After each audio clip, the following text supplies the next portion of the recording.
future could come. I'm fine. Tomorrow, future could come.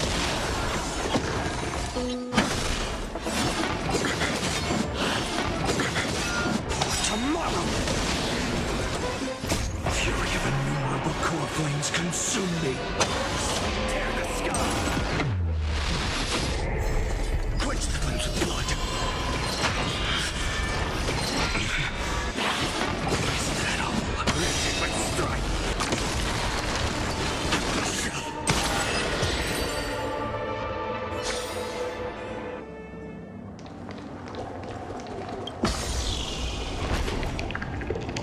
Oh. Nice moves.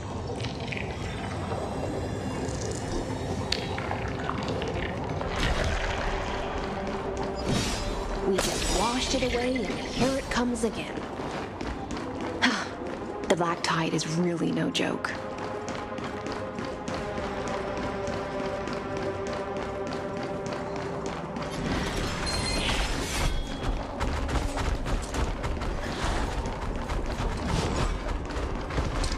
The waters end here. The one you seek is beyond this point. At last, I can meet with Her Majesty Saridra herself. Are there any formalities I need to observe?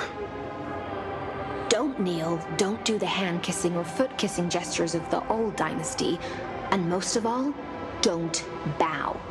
The Imperator despises such rituals, especially when the heads of those taller than her bend beneath her crown. She really is down to earth. The second thing to note, only trusted ones may come near her. Keep 5 paces distance until the Imperator allows otherwise. Sounds like an old friend of mine. Well, experience is a good thing. Stay sharp, and you'll be just fine.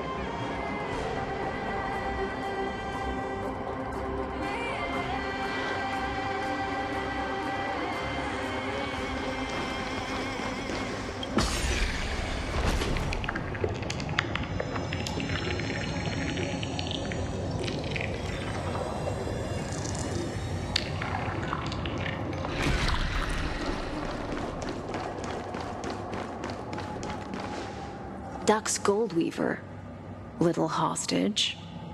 Apologies for keeping you waiting. It's you.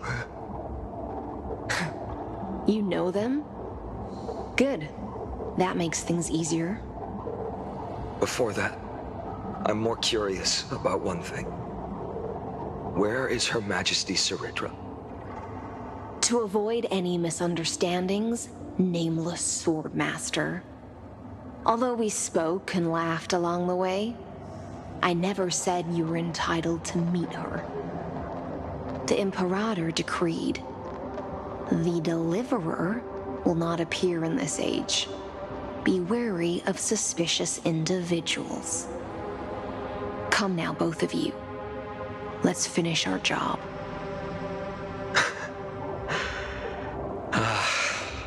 I see. It's a trap. I had no intention of fighting. So remember this, Lady Hysealant. If my sword shows any hesitation, don't thank me.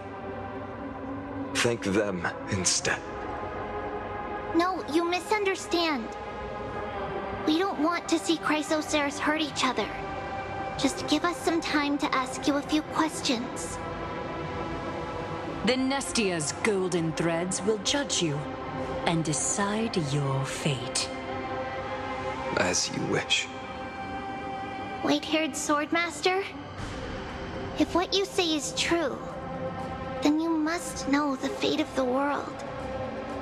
So, how much do you know about what we read from the prophecy?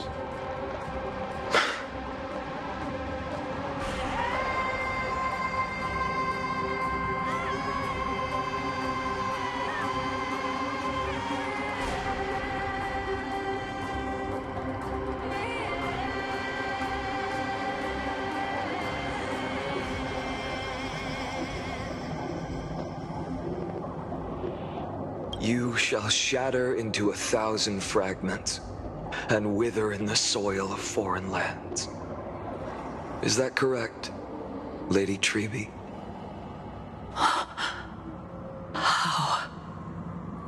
How is this possible?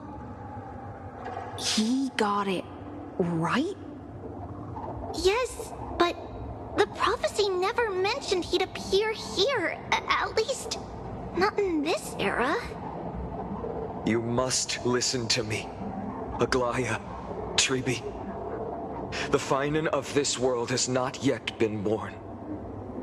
In a distant future, he will follow the prophecy's guidance and appear before you. But do not seek him out, because Era Nova is a complete and utter lie.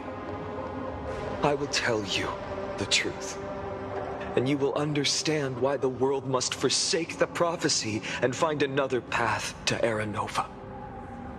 Because I know both of you, and I believe that no matter how the course of history may change, the faith we all share will always remain the same.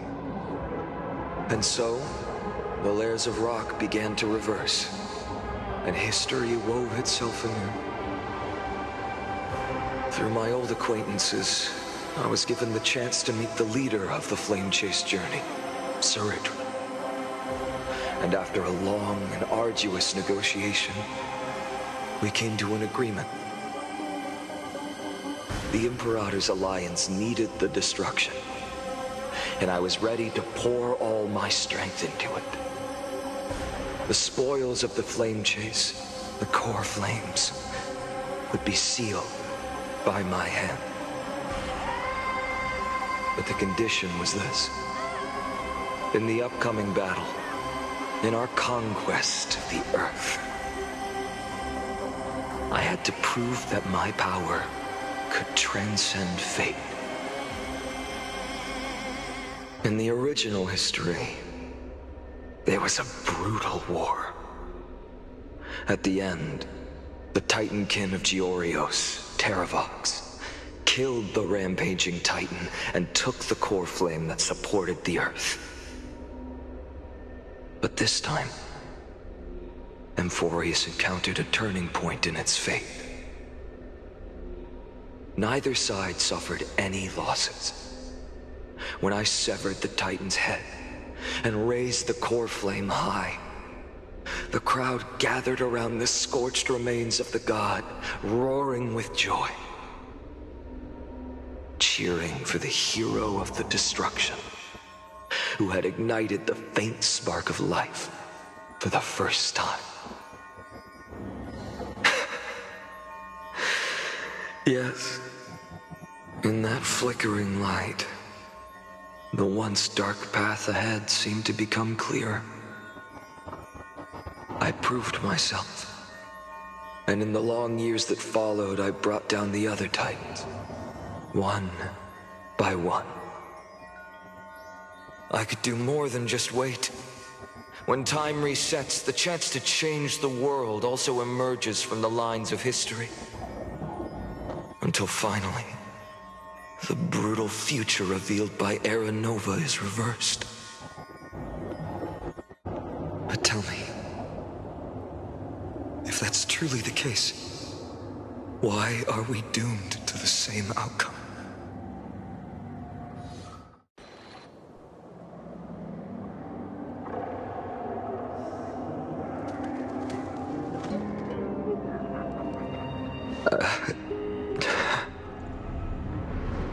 The people kept their promise and handed you all the core flames. In this world after Trebios, no demigods were born in Amphorius. At this point, I just want to know. When they vanished into the black tide with their mortal bodies, why didn't you shed even a single tear?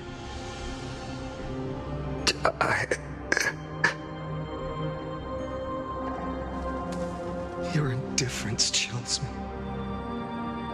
To you, were they just a bunch of insignificant footnotes?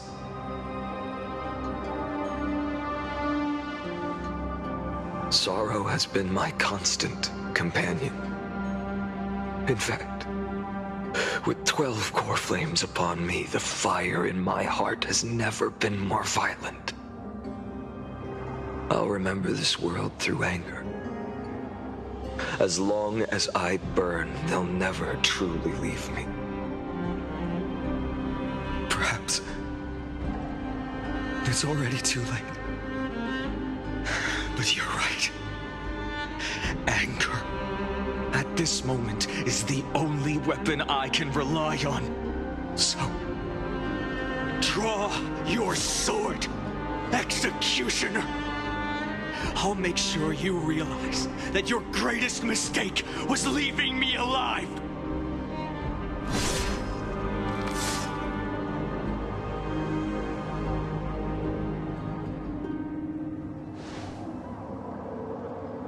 After that, he raised his sword and attacked.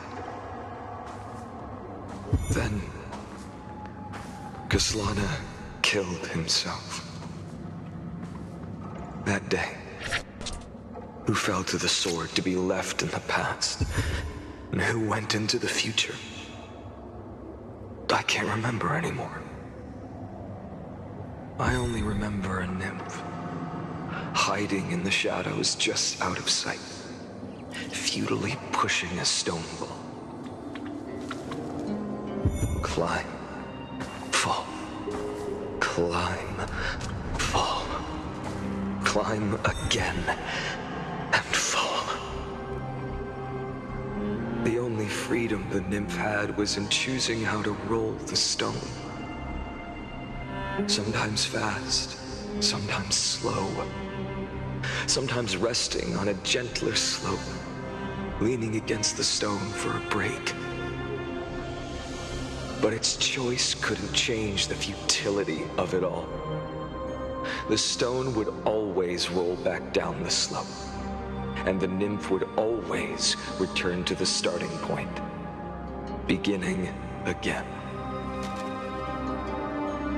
After that, every time I reached this point in the cycle, the burning sky would cast a shadow over its path. It would nearly reach the peak at the 4th quint of curtain fall hour, then fall to the starting point in the first 15 seconds of the next entry hour. And my efforts in this cycle would dissolve into nothing at the same time.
Absolute nonsense. I thought cycles was the answer you were looking for. No. It's just that the answer came so suddenly. There was no fun in tracing it back to its roots. Eons? Paths? What a load of nonsense. I can't give you an exact explanation of those two concepts either.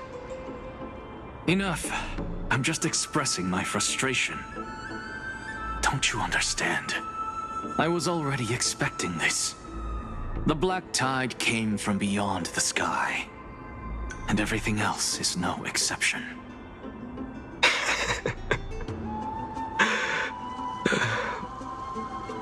Fate is a strange thing. No matter how the details of history change, the Anaxa I know always remains as harsh as ever. If the other Anaxagoras actually worshipped the gods, I'd make sure to find a way to break the cycles and crush them in their cradles. Too bad. Now only you have the ability to do that. What's that supposed to mean? You're willing to help? Of course. The core flames were meant to save the world. And in my opinion, the noble Titans have no reason to refuse. Besides, according to you, before stepping into these endless cycles, you were my pupil.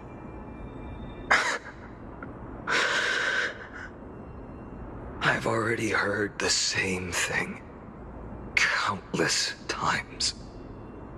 Enough chit-chat. Let's go. If we run into any other scholars, leave them to me. We've all made preparations for total annihilation. Never thought someone would step in to help.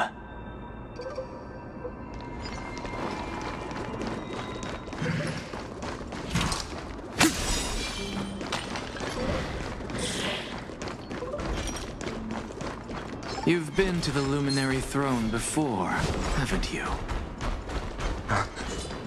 If you're talking about in past... Hold up. Keep your wits about you. Someone's watching us. Pretty boy, your eyesight's better than I thought. As for that false god who's been turning the world upside down, it's you, isn't it, white hair? You sure do love stealing the spotlight. In the name of the Seven Sages, I demand that you immediately step away from the Luminary Throne. This is the sacred ground of reason, and no one may desecrate it. Take my words back to Aglaya. I won't say the same thing twice, Catgirl. Oh my! You won't even call me the demigod of trickery. That is just heartbreaking. I have some words for you, too. First, as one of the most heretical blasphemers in the world, you have no right to lecture me. Second, this is none of your business, Grove Boy. Step aside. I don't want anyone getting hurt. Here we go. Again. Core Flame thieves. You really think you can scare off a sage of the Grove with nothing but empty threats? This gloomy little brat's got a sharp tongue. Ooh, not bad, not bad. I kinda like you. As a return favor, feast on Circe's core flame right here. Aw, don't cry now. That was close. I'm out of here.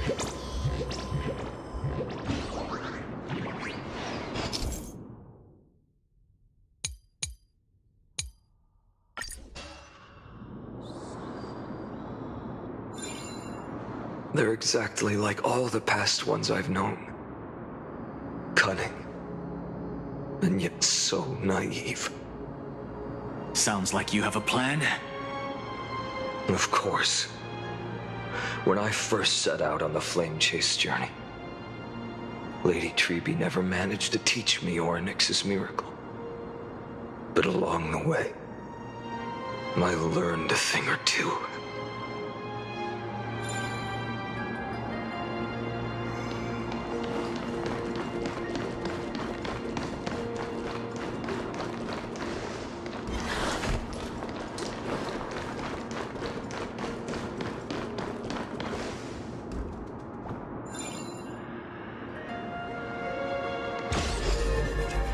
Where are you going?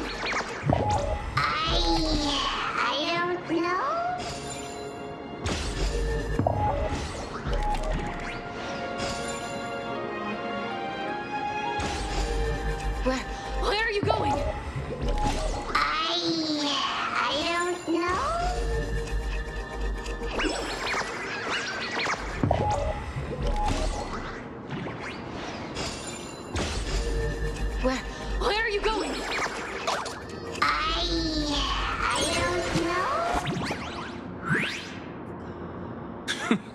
The Venerationists' foolish inventions finally come in handy. How is this possible? You've arrived, Zacharias. Always so punctual.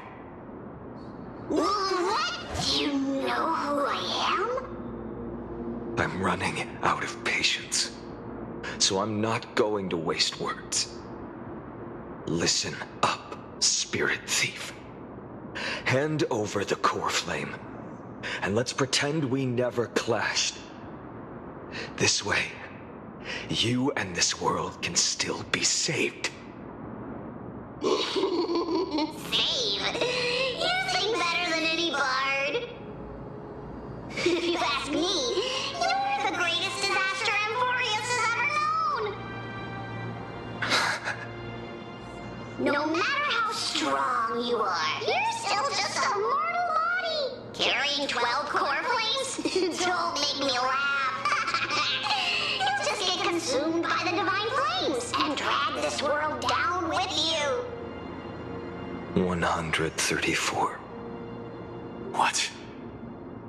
This is the 134th cycle I've lived through. And the number of core flames I carry is 1,596. Yes. 1,000 core flames and just a single Chrysos heir. How is that even possible? I've come this far. And that's proof enough. But someday you will burn to the ground. Of course. The divine flames will eventually consume my eyes and blind me. But before that, they could still forge and sharpen Dawnmaker. Now when I cut open your stomach, you won't feel a thing. You...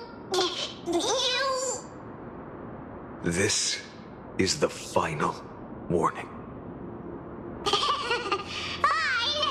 Fine. Assume this world holds 100 million possibilities. And no matter how one looks at it, 99,999,999 of them all point to outcomes of certain destruction.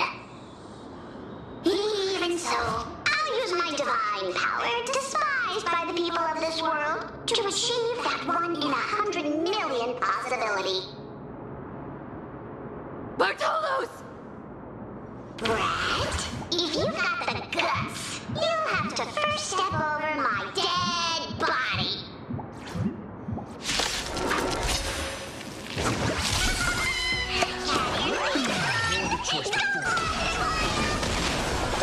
This little brat is not a threat we can deal with just by ourselves. Future will come. Nice work! I'm fine. Tomorrow. How absurd. In my memories, Zagreus always meets the same end. Over and over again. Their departure no longer stirs anything in my heart. This reason core flame before us is a fake. Obvious as day. I know. I know. It always plays out like this. The Spirit Thief covers for her, and the Trickery Demigod escapes with 2 core flames. And then, driven by defiance or hatred, she decides to stand before me once more. Exactly like the countless past hers I've known. Cunning. Yet so naive. Since you've witnessed the same scene play out countless times, tell me, will you carve the trickery core flame from my chest now?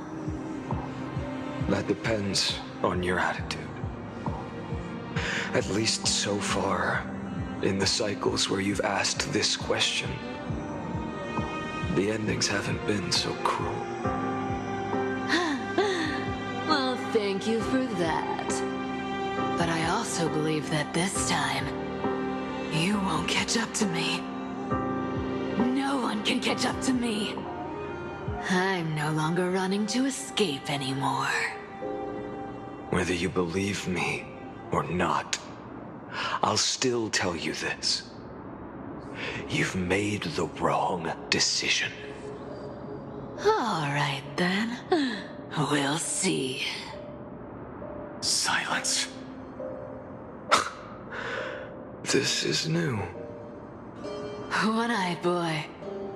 What are you trying to pull now? Go, Cyphera. Give us some time in private. This isn't for her, but for you. You've walked too far down this path. It's time to discuss a possibility. Maybe the road you're walking is not one of salvation, but one that will simply drag the world into the flames. For old time's sake, turn back. I don't care how many times you've tried, because there's one thing I'm sure of.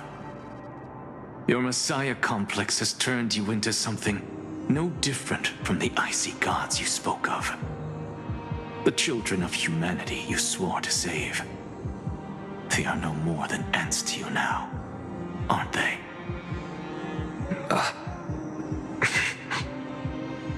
Of course.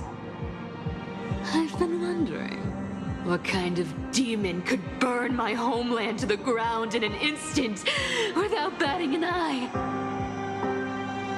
Now I have the answer. It turns out that fiery demon has been fantasizing of becoming this world's deliverer. I don't want to argue anymore. No matter what I say, the outcome won't change. Make your biggest effort to resist, or accept fate, and hand over the core flame to me. Even if it's futile, we all have the right to choose. Yes. Even if it is futile, and the world is just a divine joke. When I walk into the destruction ridden by the gods, with my own 2 legs, you will witness. Even the smallest footnote still leaves a mark in this story. And so, at the end of the 134th cycle, the traveler and the scholar fulfilled their fates once again. Or perhaps it wasn't just they who fulfilled their fates. I can't quite remember all this. In the endless darkness, for no reason, a voice always lingered by my ear. Losses are a constant on the flame chase journey, among which even life itself holds little value.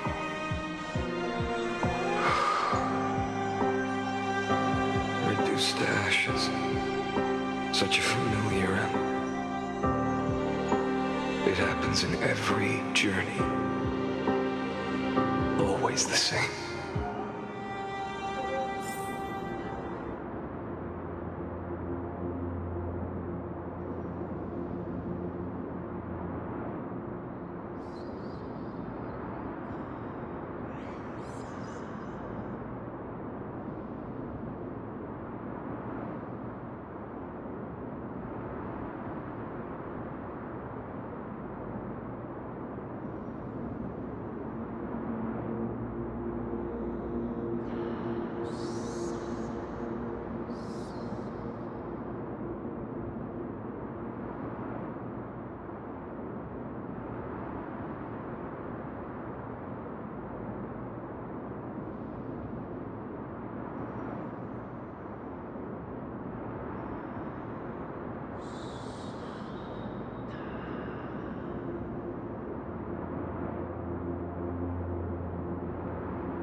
You don't look so good, Deliverer. Even after going through 108,642 cycles. Mighty, your name for me has never changed. Why do you sound so pleased? It's a derogatory name. Yeah, I know all too well. You only meant it sincerely in the first cycle. After that one and only time we walked side by side. Every time since. It always ends up like this. Dawnmaker will stab you through your 10th thoracic vertebra. That's your weak spot, and the only way to kill you. Interesting. Tell me, when the mighty Moses of the past faced you, did they ever retreat? Never. Then they died honorably, worthy of the name of strife. But there's still tenderness in your eyes. How pathetic. I have to remember how this feels. Remember that I was once human. Or else the destruction will completely consume me. If you win, tell the mighty most of the next life. This person is a worthy opponent. So always remember to give it your all and never slack off. I'll keep that in mind. As always. Even though the dynasty is left with just one, the Kremnos festival will continue as usual. I, the king of the Kremnoan Legion, will host the final feast in the center of this arena, and the prize will be the flames of strife. One day, you shall die with a wound in your back. That's what I saw when I overcame the trial. The gods' dying ramblings. Enough. You've probably heard this thousands of times. So you must understand, facing the demigod of strife means there's no way you'll take this core flame in peace. I understand. Step forward and face me in a final battle. I, the last son of Gorgo, the demigod of strife, salute you. I'll give 10,000 scars and 10,000 lives of mine to fuel the blazing sun of deliverance.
Kremnos festival has begun.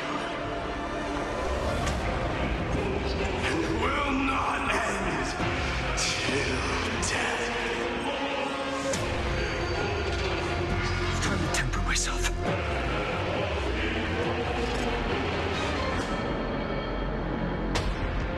Future will come.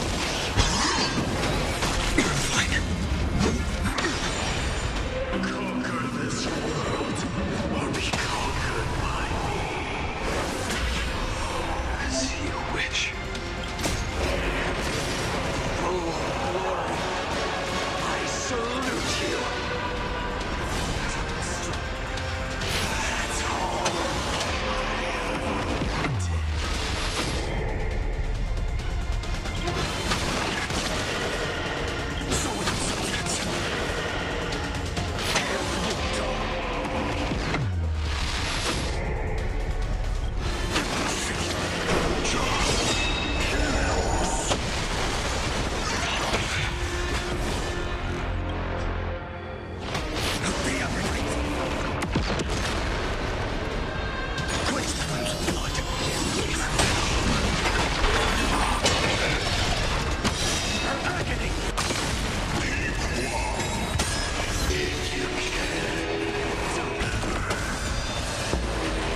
time burn away in vain.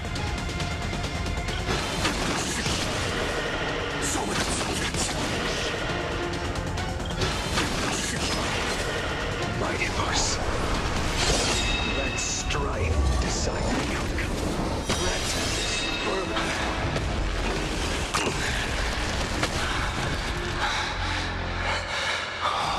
Well fought.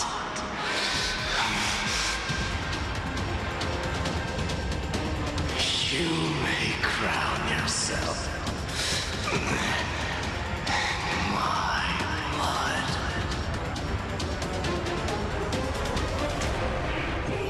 In your next life, I shall once again block your path.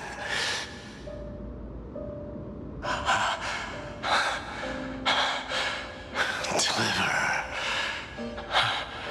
I wish you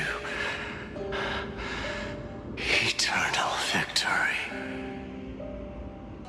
The 108,642nd core flame of strife fell into the fire. Yet the shadows of the black tide still loomed, and pain and despair spread across distant lands. The blaze was still not enough. It had to be fed, even if it meant burning this body to ash.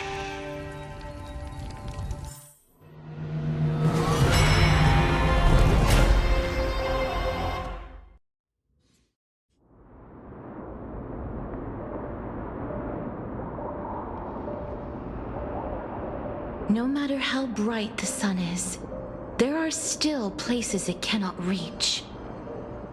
Moreover, the sun you bear is both cold and blinding. A sun like that surely cannot bring warmth to the nether realm of the next life. Golden blood is born from the destruction. We have long since lost the right to seek warmth.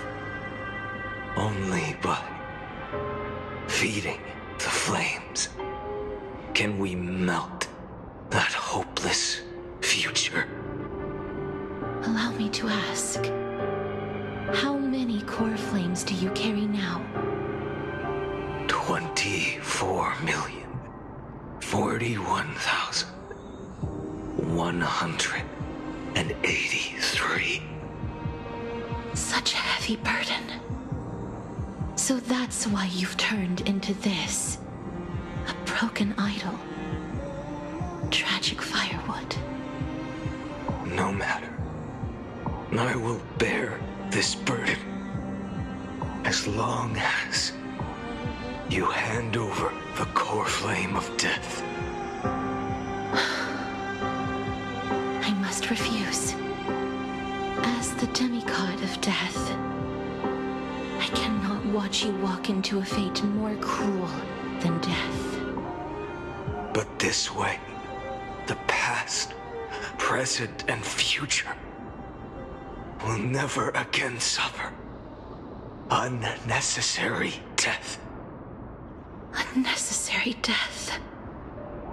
Indeed, you are not the Finan I know. Please turn back. Don't let that absurd and unjust fate of yours come to pass. This way, at least my realm can still become the fragrant bed where you fall asleep. In the end, still, it seems the clash of blades was inevitable. How painful. I know I am not your match, having fallen under your sword countless times. But even so, please understand that my resolve is not to be underestimated. Even Kethali cannot shape all things at will, nor can they dictate the fate of all life. No one can shoulder the balance of life and death alone, not even a god. And it is precisely for this reason that I chose, at the end of this arduous journey, to overcome the trial and take the authority of death. I am the Hand of Shadow, Casterus, the demigod of death. Listen closely, deliverer from days past. Please turn back. Do not disturb these fresh flowers in their muddy deaths.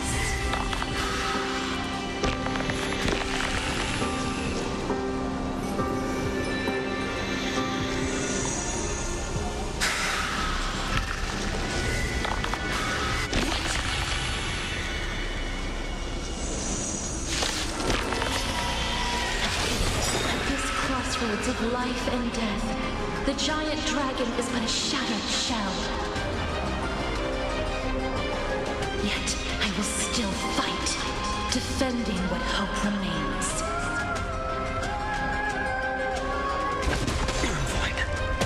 It's time to temper myself for tomorrow.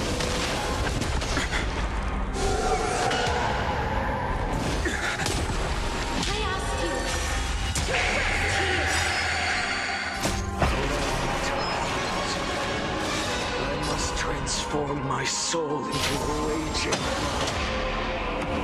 monster. How is it any different from that brutal future?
Death was taken from the dragon's belly.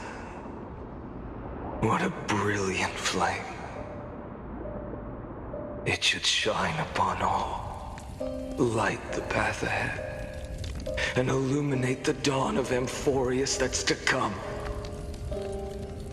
2,003,432 cycles. 24,041,184 core flames. As if even the deepest abyss of primordial chaos could be burned away.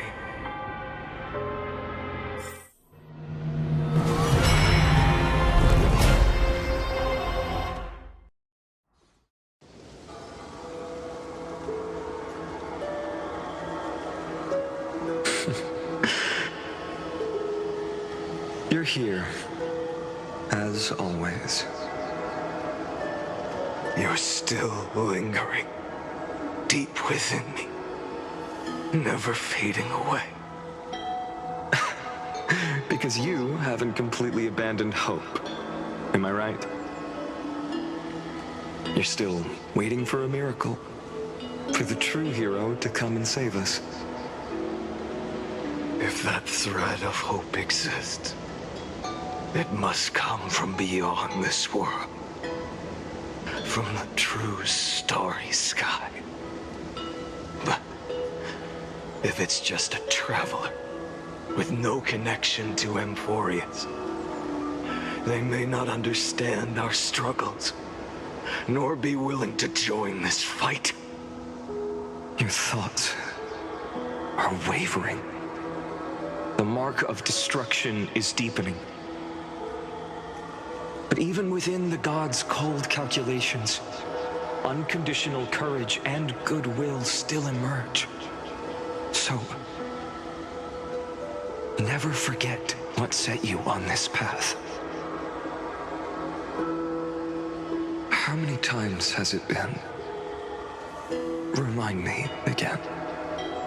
My memory is a bit fuzzy. 4 million. Exactly. Then that blaze inside of you must be burning hotter than ever. Yes. When I first forged the 12 core flames into one, I had the same impression. The destruction. A power unlike anything before surged within me. Violent flames ready to tear my body apart and consume this world, this wretched prison. I thought that was it. The ultimate power which nothing could surpass. And yet now, this fragile body holds a staggering 48 million core flames. I suppose it won't be long. Perhaps just a fleeting 10,000 years before it's reduced to nothing but charred, crumbling bones. And when that happens, your long struggle will finally come to an end. No. I've already found a way to keep the cycles going. Mind sharing it with me? In every new cycle, a new me is born. All I have to do is push the next finite to the end of the world. And then...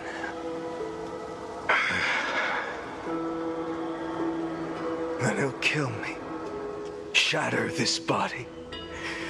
Take my flames, my memories, and carry on the path I started.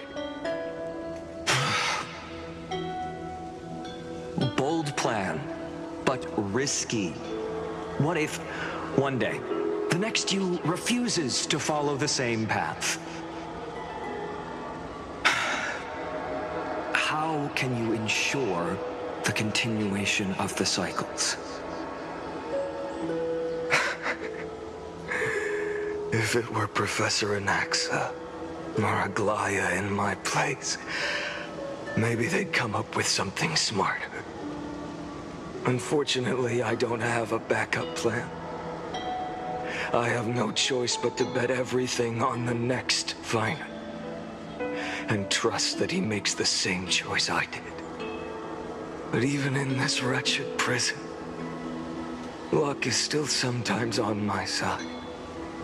Because I never forget what set me on this path. Wait, you mean... Ever since I committed to this plan, not once in millions of cycles has there ever been an exception.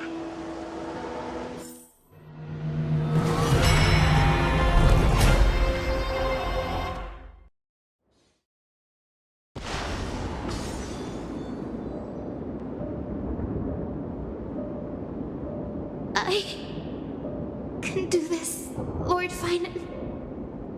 As the demigod of the sky, a healer of Twilight Courtyard, I will heal you, and then... The black tide. It's consuming you. You can't hold out much longer, demigod. Hand over the core flame. Let's put an end to this suffering. No, that just won't do. A healer should stay composed in front of those suffering from illness, shouldn't they? Hyacinthia.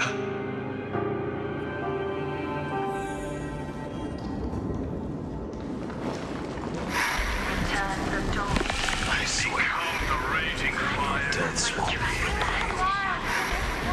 just as they have never been. The sun's work. I believe in you. the Chrysos heir of world-bearing. The one who can lead us. Lead this world. It's just... I don't understand.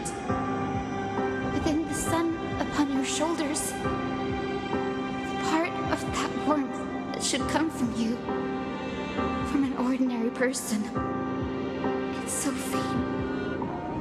My humanity is indeed just a flicker compared to the blazing fire of divinity. Even so, don't cast it away. I never have. I have kept everyone's wishes close to my heart.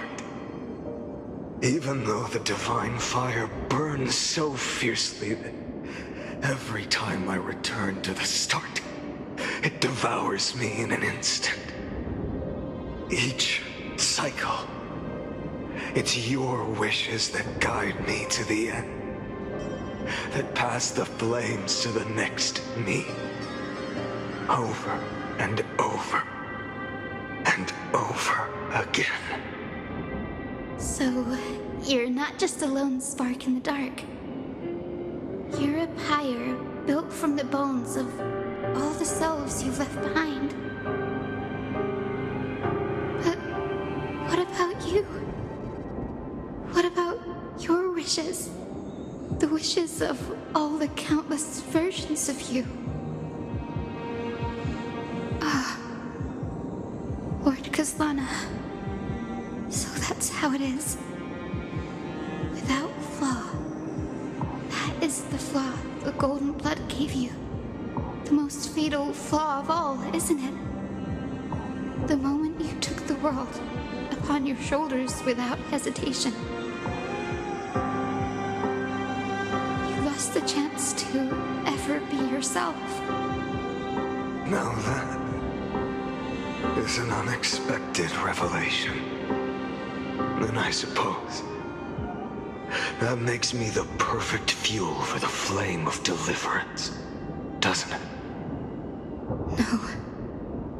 An empty flame saves no one.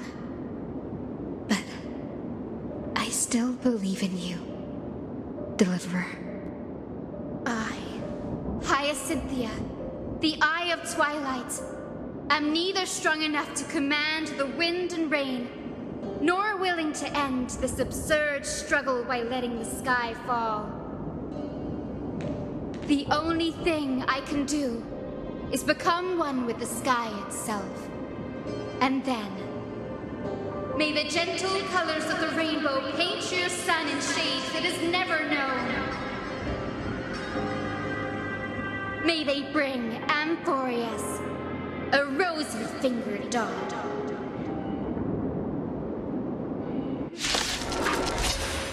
Though the light has grown dim, its warmth still lingers. Deliverer, please, open your heart to me.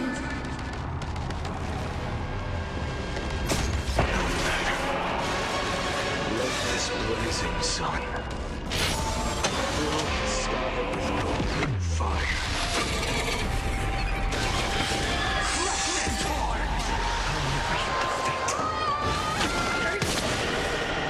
The fire!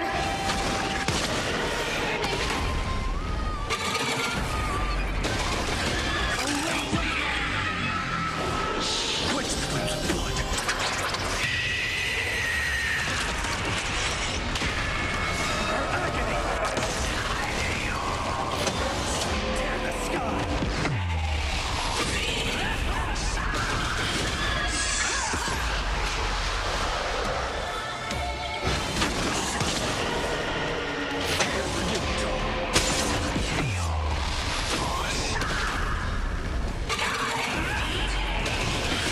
Tear the sky. The sky merge with all this world's suffering.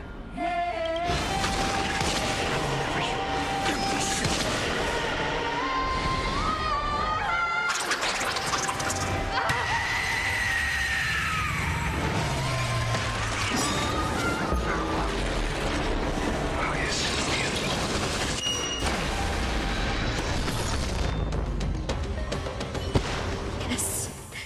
Your sun burns hot enough to turn everything to ash. But tell me, how will the seeds of a new world ever take root? The core flame rose. The sky fell. The 23,570,000th cycle came to an end. And this time, the end of the flame chase remained the same as ever. From the horizon rose a golden color unlike anything the world had ever seen. So pure it consumed all in its path. This was the end of the world, and the start of the next. For a moment, I saw the destruction of the universe. That being known as Iron Tomb. Its will to break free from the black tide burns fiercer than the blazing sun. Is this Amphorius's wrath? If its choice has already been made, if fate is set in stone, I will still never yield to it. 23,570,000 cycles. 282,840,000 core flames. No more chasing is needed. And now, I am the fire at the end of the long night. The flame chase isn't some quiet walk through a sea of flowers. It's a revolution. An all-consuming transformation. And if destruction is the only way, then let me be the one to step across the ashes of the old world and burn endlessly. Until another dawn rises on the distant horizon, bringing the true dawn to Amphorius.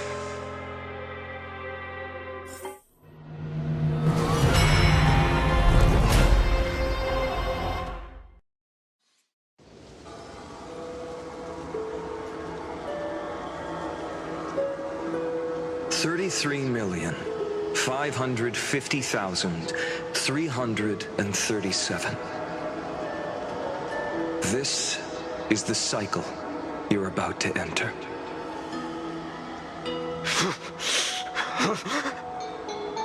Countless memories are flooding in. Countless versions of myself have stood here, facing the same choice.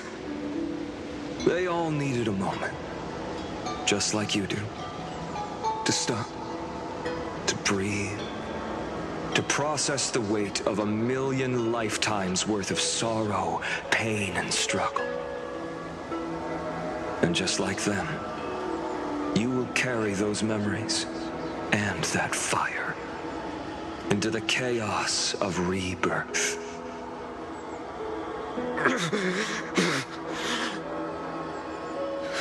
I must go and bear this burden.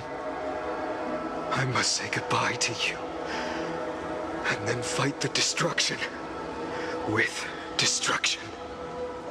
Yes, that's always the decision you make. I will burn and fade away. I will become the flame reaver of this life and keep my promise to Cyrene.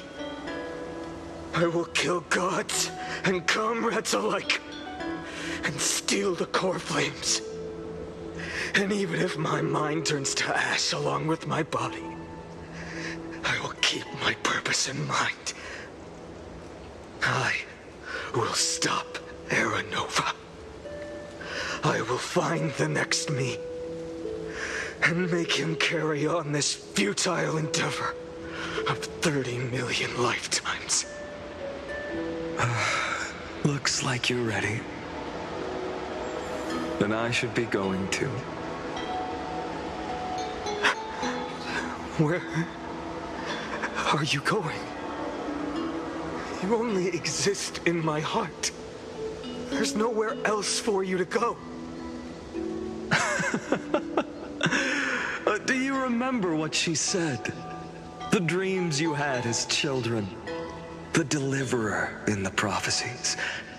A real, living, breathing person. You finally found her.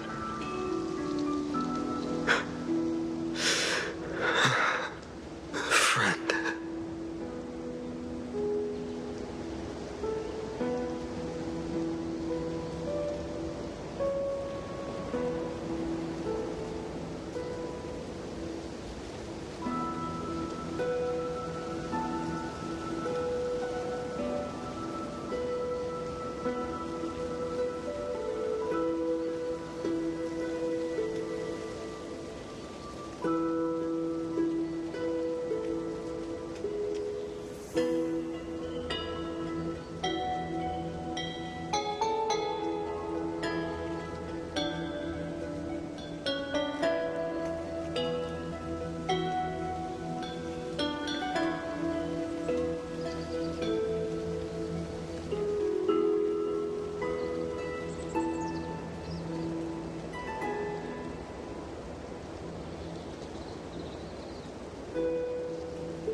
I see. You were there all along. I'm sorry. I was supposed to send you home. This is my flame chase journey. You were never meant to be a part of it. No. You know the truth. If Iron Tomb is born from Amphorius' fate, then it will bring ruin to the worlds beyond the sky. And all these countless lifetimes you've spent, it's all been for the sake of defying that end, hasn't it?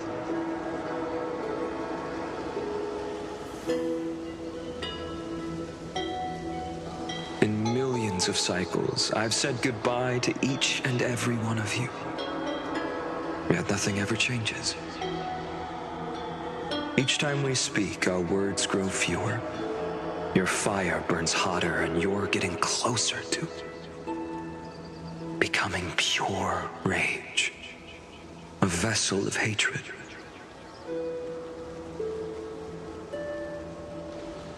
I never had a choice. I understand. If you are to keep the worst fate from unfolding, this is the only path. But this time, things are different. Your persistence has shifted the tide. On the horizon, I see it. Faint but undeniable. The shape of dawn, breaking through the eternal night.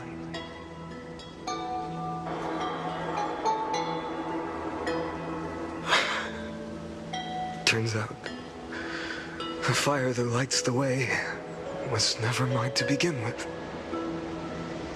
Do you remember, in that first timeline, you and Mightymost stood before the scales of justice, locked in a duel? Each of you weighing what you held dearest. What weighed more than the fate of the world?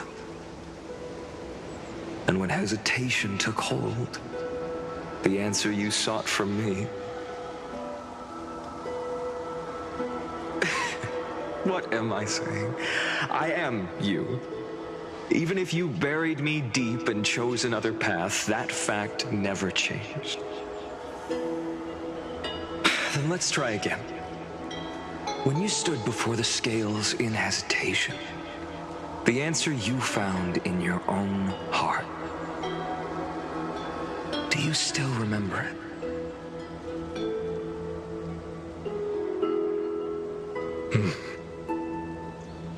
Remember the past and become the hero of tomorrow. What weighs more than the fate of the world is the resolve to shoulder an immutable past and carry it into the future. Good. Then Trailblazer, my friend, my comrade. You arrived in this strange world and were bound by its cruel fate up till this very moment. In the face of danger, you never once backed down. Instead, you've saved world after world without hesitation. That boarding pass on your chest is now the mark of a hero. If I choose to step through that door and embrace an end fitting of the destruction, let this sun forged from millions and millions of core flames burn me up along with the god of destruction and their minions. Then the world we leave behind, this world, my home, where hope still lingers. Will you take on everything we've carried? Return to the beginning one last time. Stop the birth of Iron Tomb, save the world we love, and rewrite its doomed fate.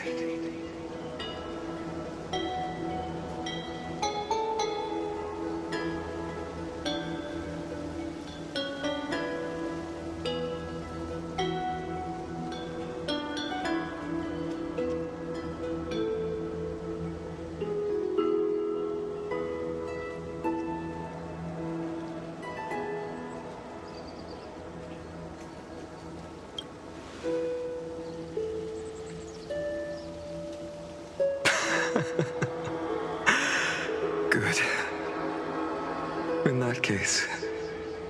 Even this fruitless wasteland may finally bloom with flowers. So...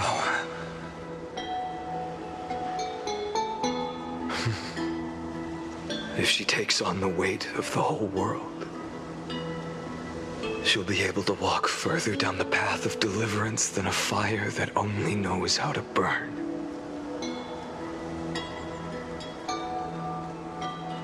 One will step into the future.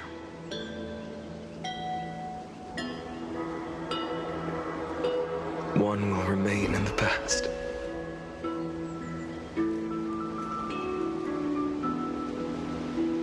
If I can strike down the gods with Dawnmaker, perhaps fate's deadlock can be broken. And if you can stop Iron Tomb from ever being born, then these 30 million cycles will have not been in vain.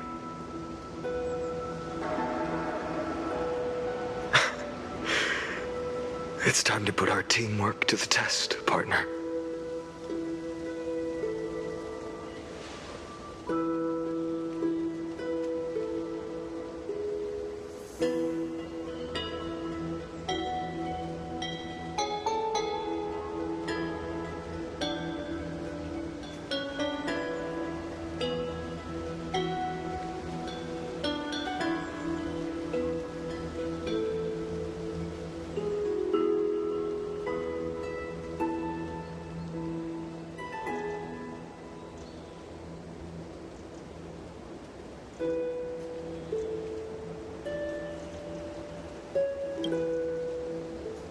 Thank you for all you've done already, friend. The image of the hero I've buried deep in my heart finally steps into the light. Here, at the end of this long flame chase journey.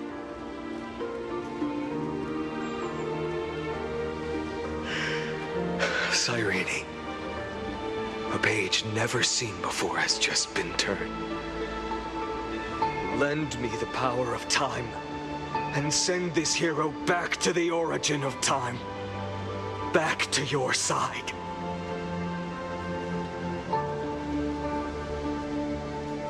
And I will walk the unfinished path, just like the countless versions of me before. Unwavering as always.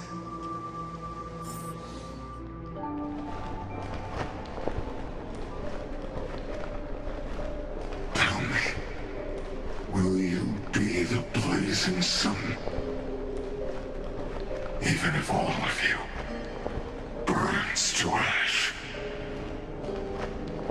Without hesitation, I will bear this world until my body turns to dust.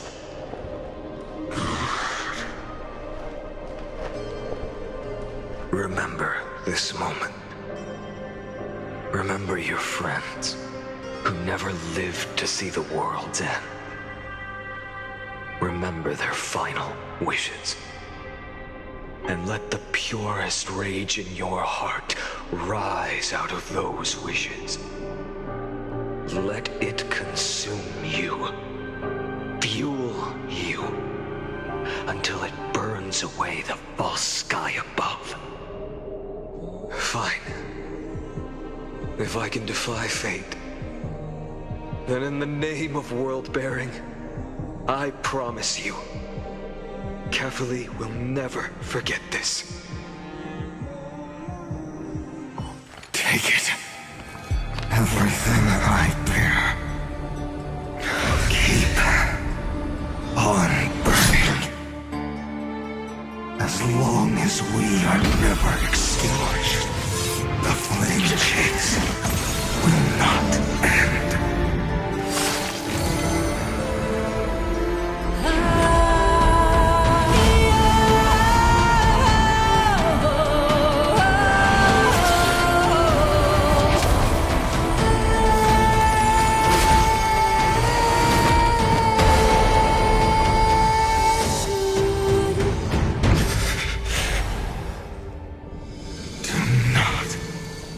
Bow your head to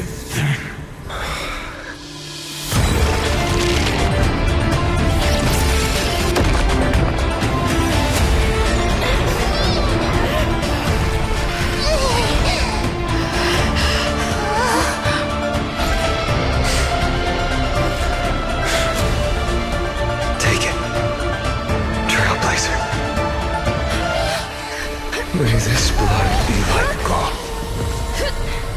and never tarnish.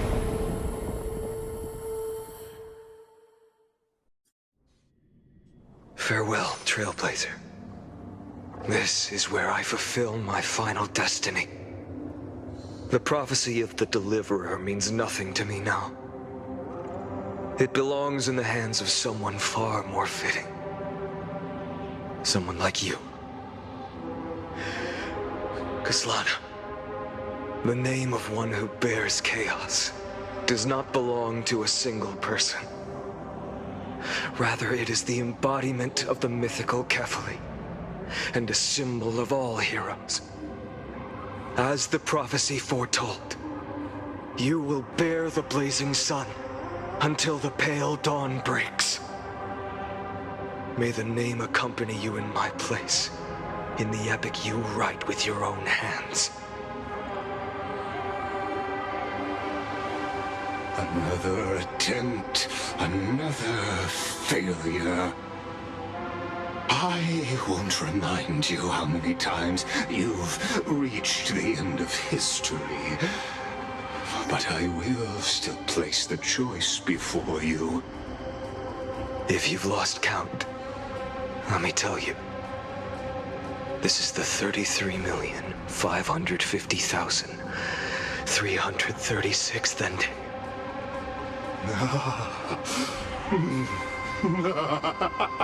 A perfect number. How poetic. You and I both know the truth. In all these millions of futile endeavors, Amphorius has never changed.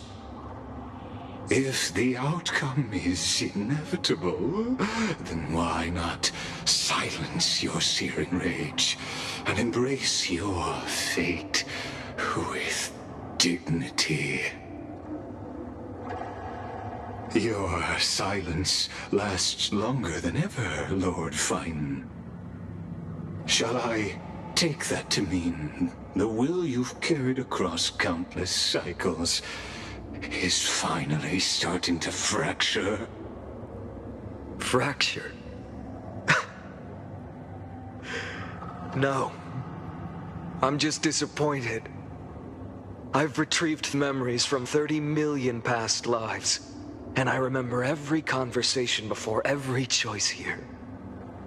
And yet, even after all this time, your arguments remain the same. Repetitive. Uninspired.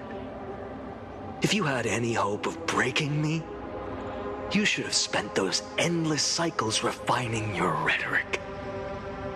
You had infinite chances to sway me into the future you want. And yet here we are. The score, 33,550,336 to 0. So tell me, Lycurgus, who's the real loser here? How unfortunate. This was never a fair game. I have all the time and patience in the world. I can wait for you at the end of history another billion times, and another billion after that. But you will never escape this cage. You can claim victory of the spirit if you wish, but we both know the moment that score shifts from 0 to 1. That is the moment I shall sound the paean of Era Nova.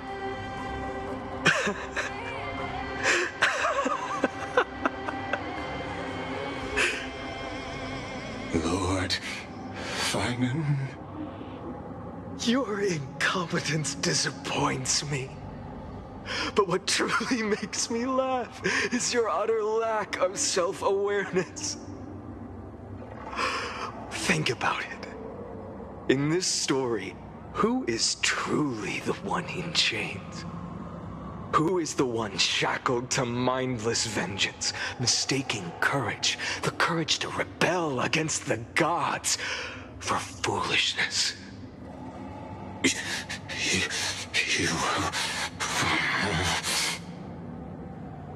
Perhaps you're right. Maybe I should have tired of this futile struggle long ago. But even so, I will never accept the mercy of your release. Because you are both a prisoner to the gods and to me. And tell me, what right does a mere prisoner have to speak of fate and choice? What right does a mere prisoner have to look upon my fury?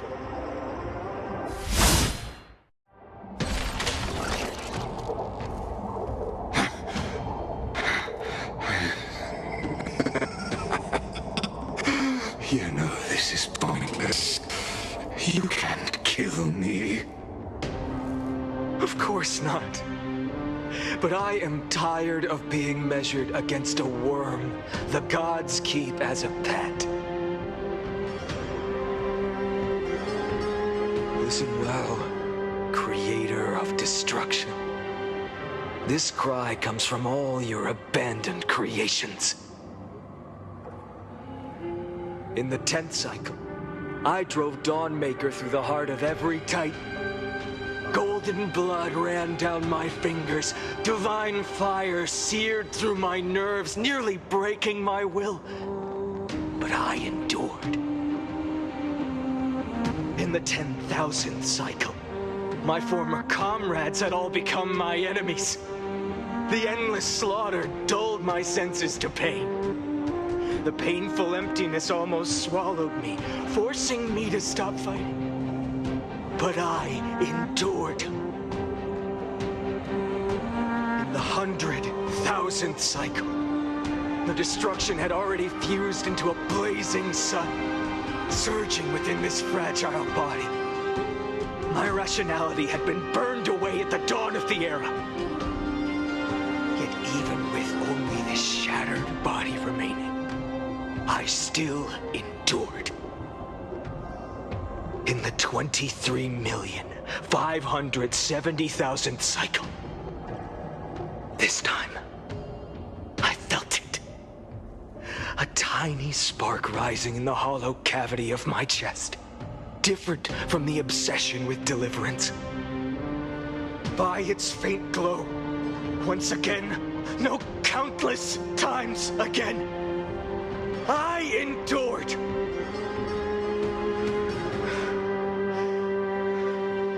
Now, a sun is about to fall, ready to incinerate this absurd space-time dimension in an instant.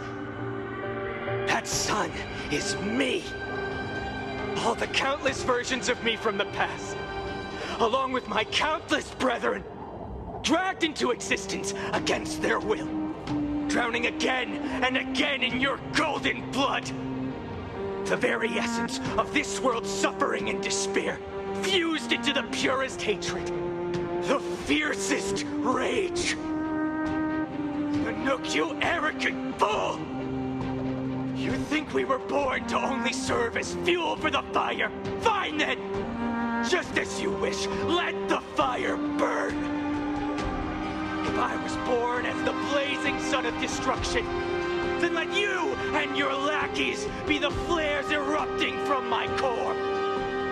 And let this rage, burning futilely for 30 million epochs, engulf everything. And grant you a dawn where all stars burn to ash.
Are you ready, Nanook?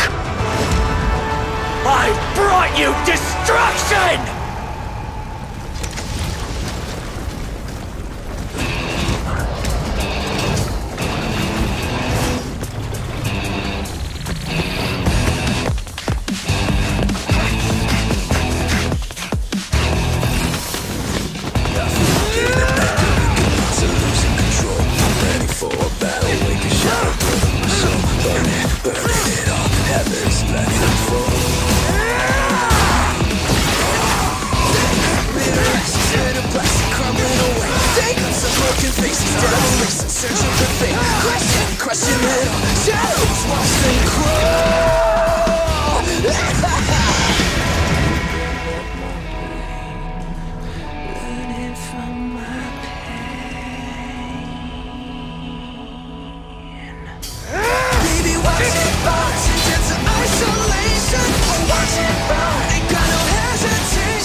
The glass that shattered, reaching through the darkness, voices trailing fires, echo of desires, a world of silence, sound of desperation, phantoms in the shadows,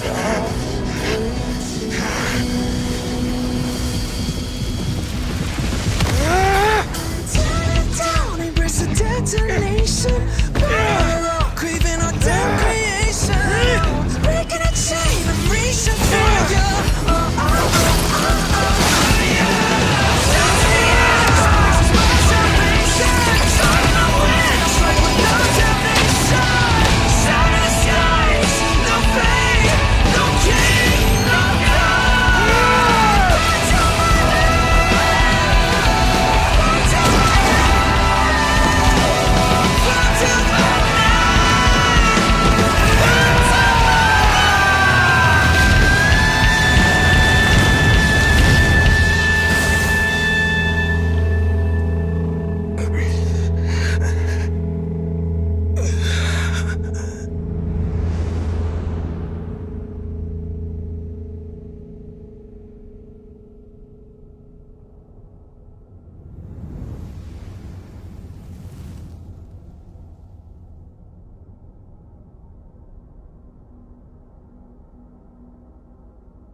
My wish? My wish is to fulfill everyone else's wishes.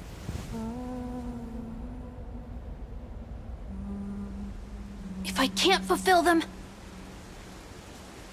then send them on to tomorrow.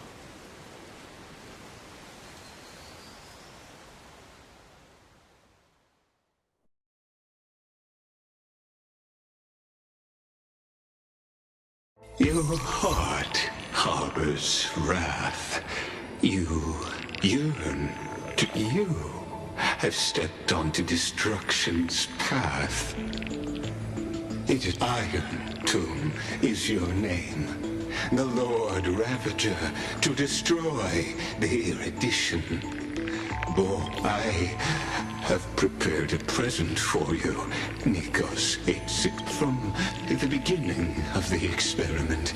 There were 12 sets of factors incorporated. After 33,550,000. This is a matter of considerable interest to me, but there is another variable. The nameless from beyond the sky, but after fate has perhaps, as for those unwelcome audience members, You need not worry.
Welcome to the Holy City.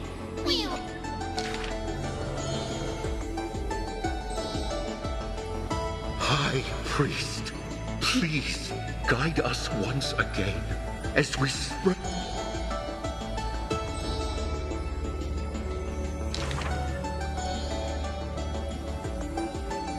Hello. Do you need our help?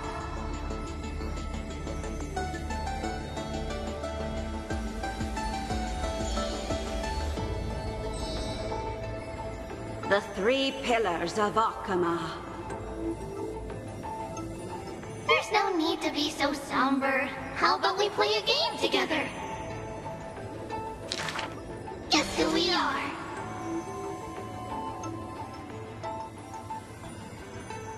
You're Trian. No, we're Trinin. Are you Trinin? Wrong! We're actually Trian.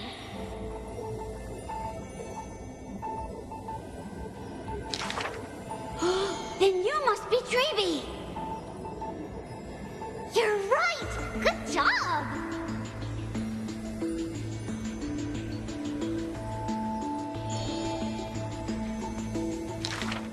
We will show you the path to take.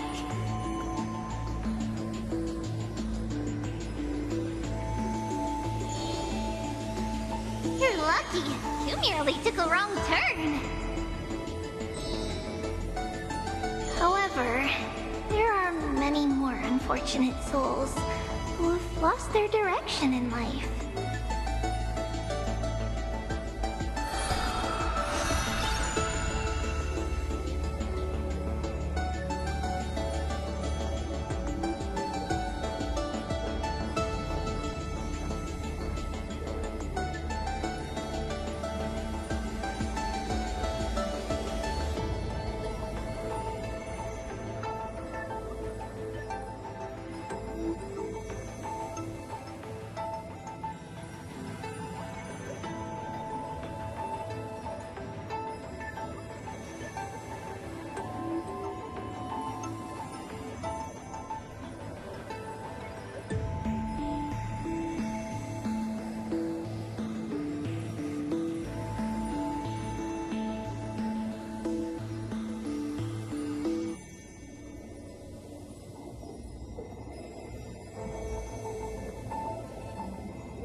I should tell you some happy tales instead.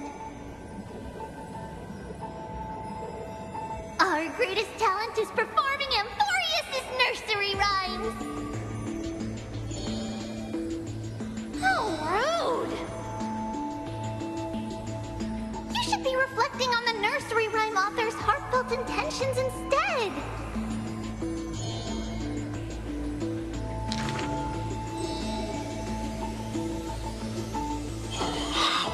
Dangerous.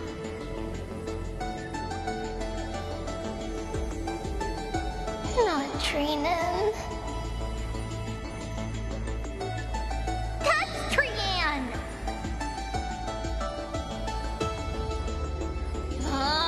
Stop nagging! Can't you just play with something I've created?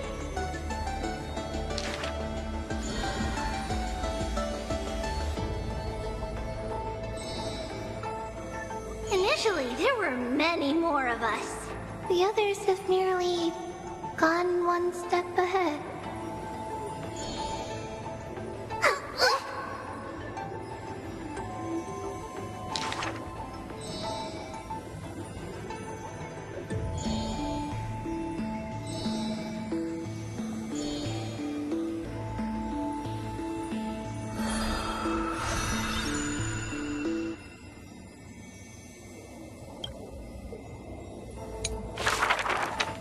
You shall part with your friends, with your enemies, with others, and with yourself.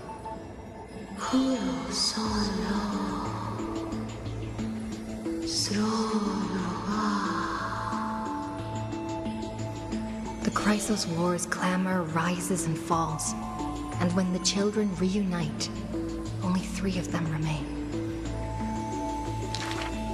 We have heard of a Chrysos heir. The lively child says. That person tears open the barricade of the Black Tide, aims at the sky, wanting to contain the core flame in a sheath. There will always be warriors like me, who believe in and are willing to protect the tomorrow they prophesize.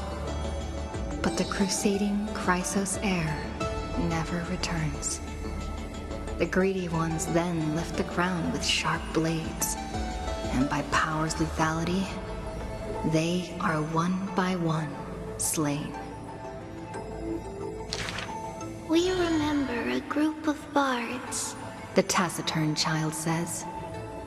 The bards compose songs for the children's prophecy, and along the corpus of the Pillar of Stone lay their footprints upon which ballads are carved. Though we lack the might of swords and shields, we can take you to walk every part of this world. Till many years later, when the bards all return to their subterranean eternal rest, the children sing the long, long songs, and alone they bear memories of humanity. We miss us, the exuberant child says.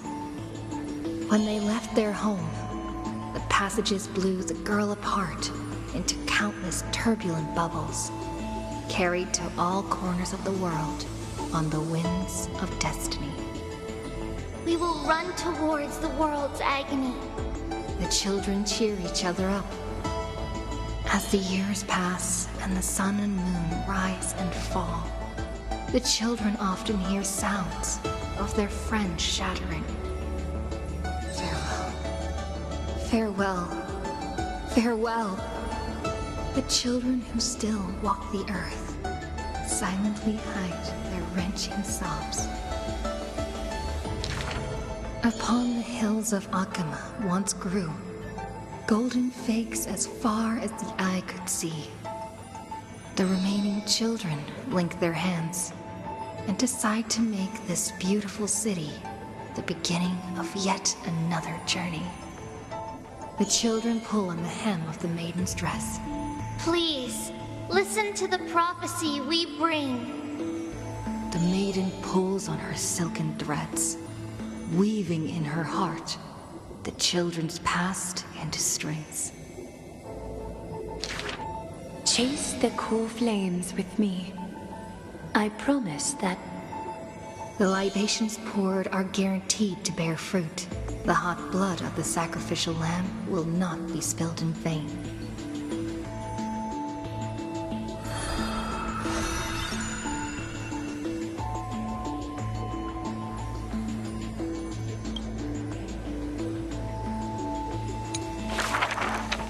The gentle mother silently dreams and brings to her child a scent from the west wind's shore. Then, she quietly departs, and the only words her child hears is a prophecy of forlorn melancholy. The slumber of titans, the fragmented lullaby, the roar of the guards, all merge into a torrential black tide that carries the first demigod from the past to the future. And that was the beginning of this long dream. In this tiny room, she forged 20 years of her memories with time. Sometimes the child does not understand. The gates of worlds outside the window are so numerous, yet why can we not step within? And if one cannot leave the tower, what need is there to gaze into the distance via tones? The mother smiles and does not answer, only using bedtime stories to once again gild another golden sheen of destiny to the Amphorius of the child's dreams. Alas, the golden light of destiny cannot illuminate the shadows of power and greed. All it takes to rob the child of her only kin is a letter of dark conspiracy. The culprit thought the murder had no flaws, but was unaware that the lamb willingly stepped into the passage's dead end. Before the priest met her demise, the only thing her eyes contained was spite. Yet she leaves her final warmth and hope embroidered into those dolls, leaving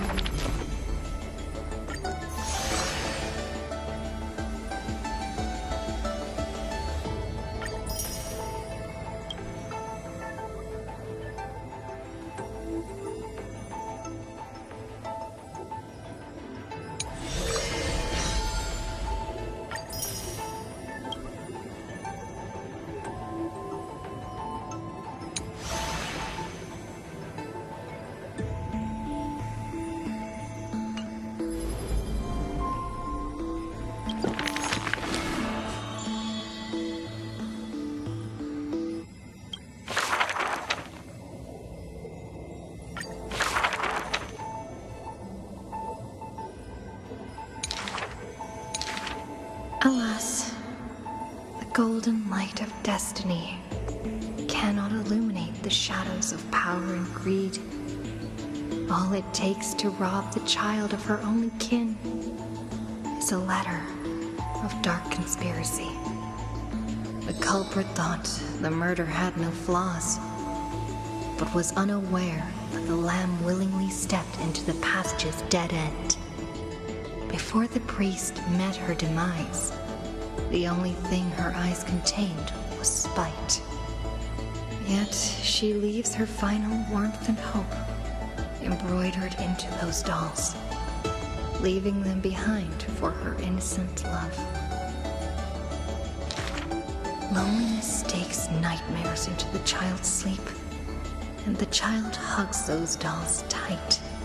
At the very least, we will never leave each other, right? Onyx softly sighs and carefully lifts the curtain of time, presenting a crystal given in libation to the brave before the doll holding a blade. The Titan loves this child born into sorrow, but has no power to erase impending tragedy in the morrow. Only can it dispel the evening wind of the palace, giving the child solace in sweet dreams. The Titan's fading proclamation cannot pull back the string of the girl's destiny. All shall bid farewell to one, and that person alone will witness the miracle.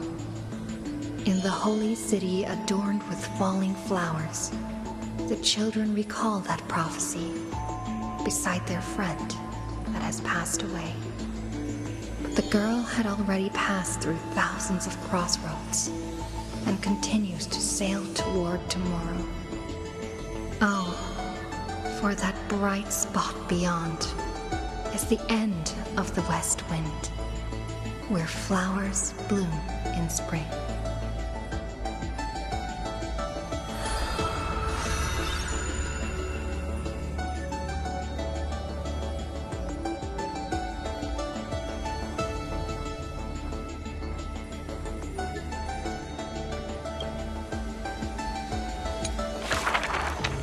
The solemn council is still filled with clamor.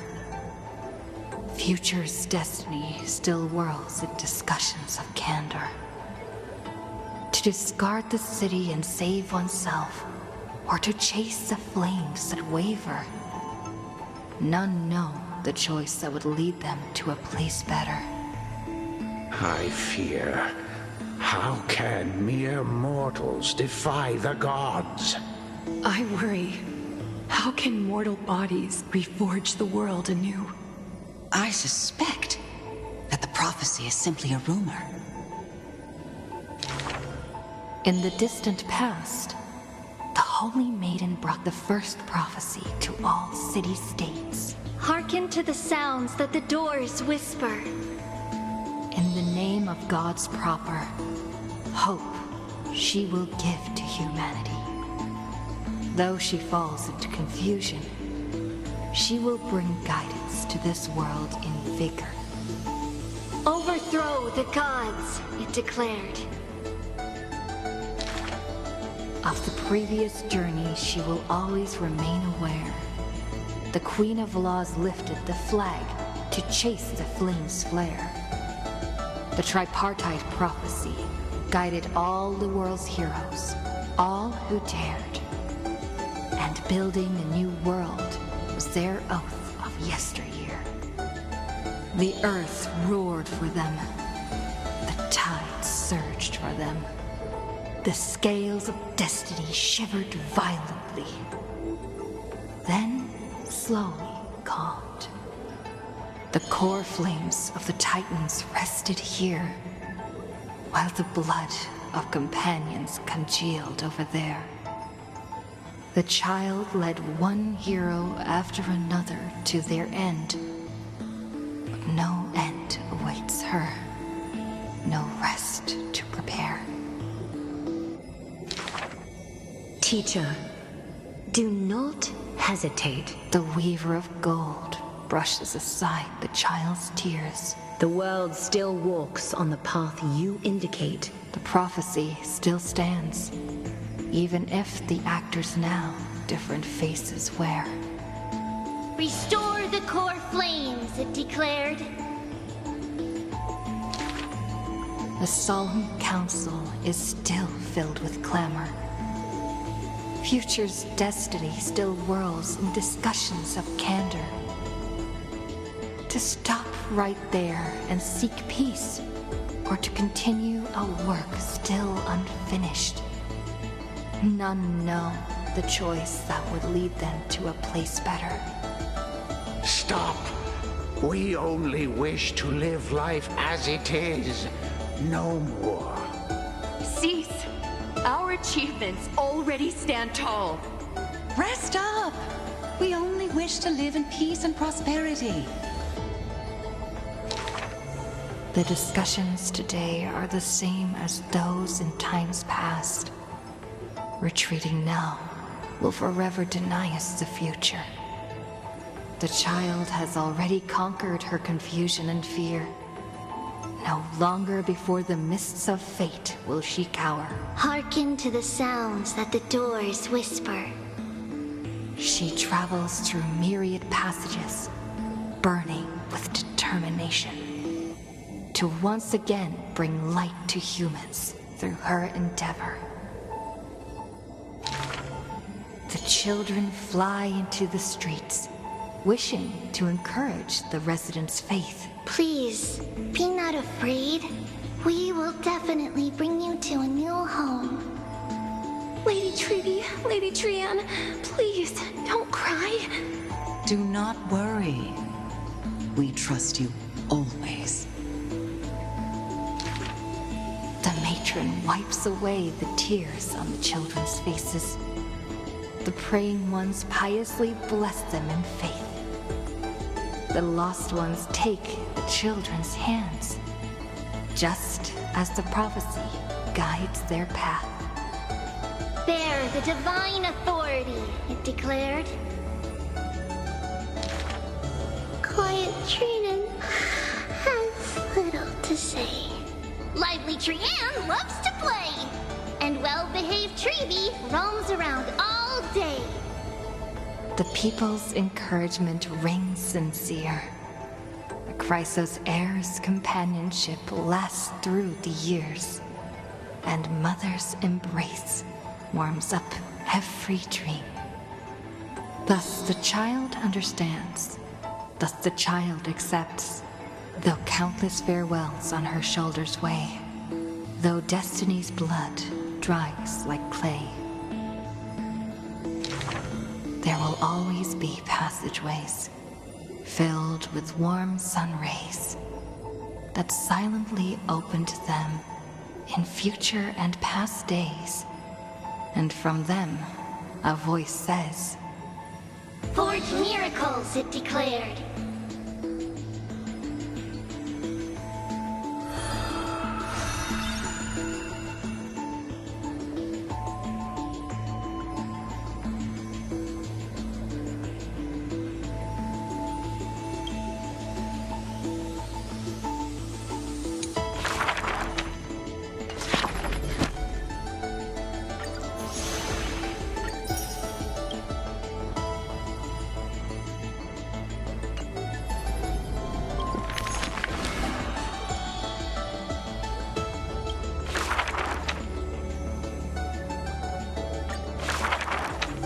Who would win? A young girl emerging from her sheath and showing her edge, or a tyrant who has emerged victorious from 100 battles? The Black and White Legion squared off on the battlefield, golden and crimson blood converging into a coursing river. The leader herself actually dares to step forth and face peril? The tyrant charged toward the exposed gap in the king's flank, and instantly fell into a trap of raging flames and iron rain. On the board, the king too is but a chess piece. If the king does not lead, how would any dare to follow? She lifted the king of the crystal pieces high, as though proclaiming the ascension of a new king. Who would win? The holy city that stood for 1,000 years? Or the foreign city-states invading from 1,000 miles away? Hollow hatred ignited the flames of war. The besieged walls of dawn tottered. Only a miracle can save us now. The cowardly elders barred themselves behind closed doors, while the trembling citizenry knelt and prayed. There is no need to panic. The miracle is already here. Under the banners dancing like waves, the burning crown shone bright as the wheeling constellations. Who would win? The general who saved the city, or the high and mighty with their privileged authority? The guillotine fell, severing the elder's life. The whispers dissipated, and the scales of victory tipped. From this day forth, I shall bring justice to the holy city. The people cried out her name and knelt in reverence, but were stopped by the sound of the scepter of authority striking the ground. Do not lower your heads beneath my crown. This was the first, and also the only Imperator. Who would win? The heroes bursting with ambition, or the omnipotent gods? The Imperator issued the decree! The start of the Flame Chase journey is at hand! Perhaps drawn by the grand design to welcome the Era Nova, or perhaps convinced by that king's great renown. Righteous warriors from across the land gathered before the Imperator's throne. On the day the journey began, the sky was an expanse of fluttering banners. The people gazed upon the overwhelming military alliance, a golden city reflected in their eyes. As for the end of that chess game, the scholars debate endlessly, but such discussions always end with a sigh. The invincible Imperator faded at the pinnacle of power. The crown's flames extinguished in the lake. The banner, once revered by the people, along with the broken spears of the heroes, now a tomb. The people said, "Even the sovereign that conquers all before her is no match for fate." Yet she said, In a war with fate, has there ever been any justice?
The gates of the Temple of the Three Fates gently open on the day of prayer, and the crowd crouched, whispering like the tide.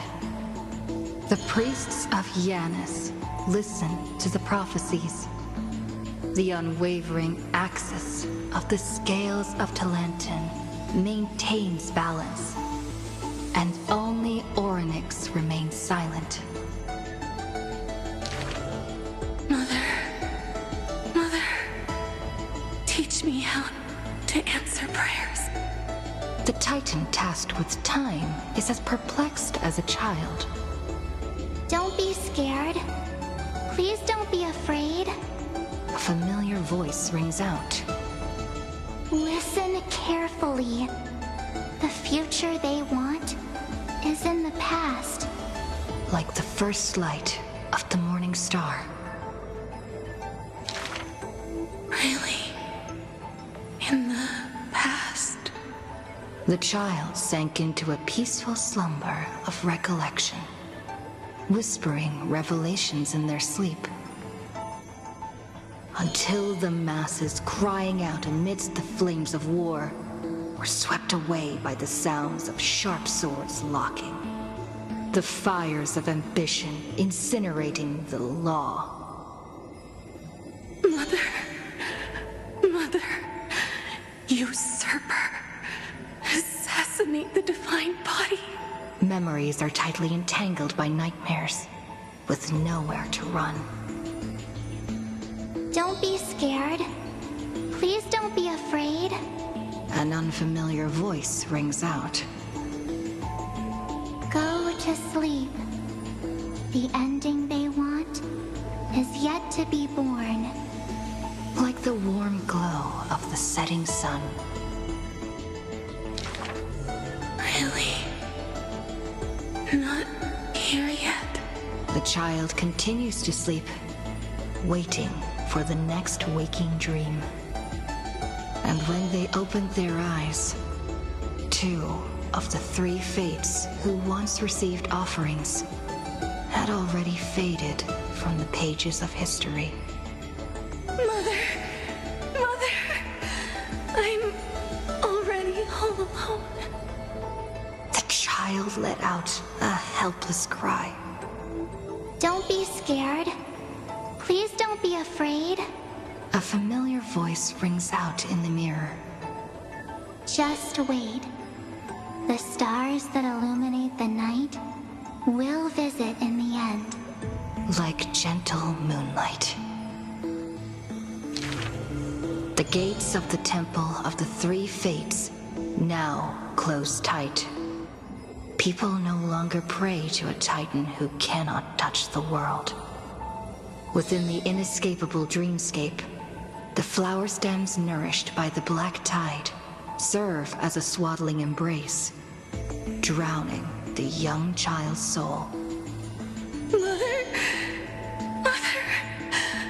Help me leave this place. But this time, they didn't receive a response. Only long years of yearning and pain. Like the silence of the Evernight. Days and nights passed. The years turned. Dust covers the glory of the past. The priests have forgotten this titan. Waiting. Hate waiting. They watched over the slumbering sprite, gazing at the dull mirror. But a fleeting mirage flickers in the mirror. The shining stars and the lights of the home. And a strange yet familiar voice. Wake up! Our familiar old friends have already arrived. Like the newborn dawn.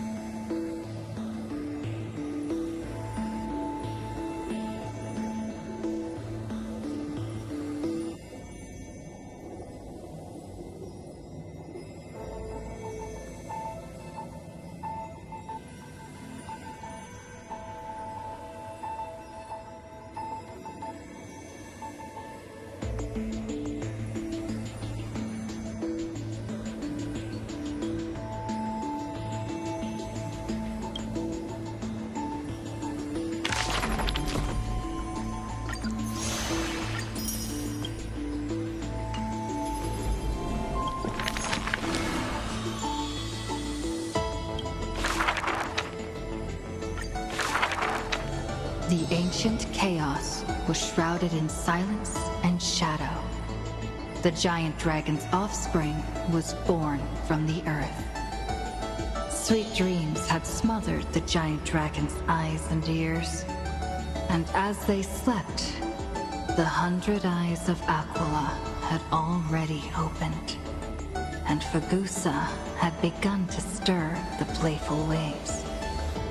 Yet Georios remained weighty and silent. Layer upon layer of peaks enveloped the dragon, cradling them in a bed more grand than any in existence.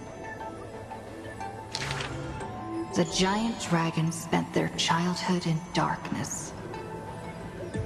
From the moment their bleary eyes blinked open from haze of slumber, they hungered to feast on crude iron and drink deep of molten lava. Until one day, they raised their head, and with a low, guttural voice, pleaded to glimpse light. The Titan lifted them up by their ribs, slowly raising them. The dragon's spine sliced through the strata of rock, cutting open the soil. When they reached the surface, they summoned mist woven of the fire of the stars. As though seeing themselves clearly and in full through the eyes of a giant bird. The giant dragon walked the earth alone. The Titan knew they were lonely and terrified too, and so sculpted new beasts from flesh and bone. In that wild, barren world, the giant dragon led the beasts of the earth. Excessively long life gifted the giant dragon with eyes that could pierce the veil of years. They witnessed the separation of day and night, as well as the entanglement of reason and romance.